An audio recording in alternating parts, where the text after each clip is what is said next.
Hola, Calichito. Hoy aprenderemos el abecedario, que en quechua chanca significa achajala.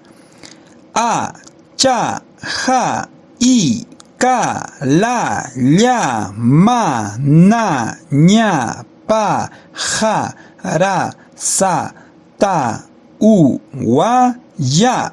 En total tenemos 15 consonantes y 3 vocales. Ahora ejemplos.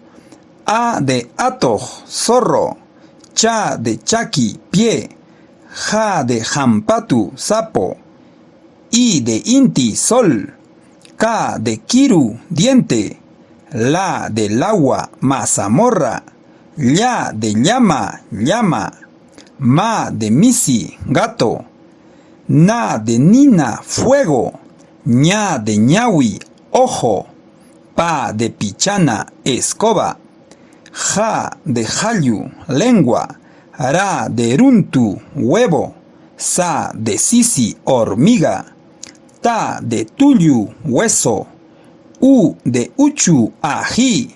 Wa de hualpa, gallina. Ya de llanta, leña. No te copio, solo practico. Chao.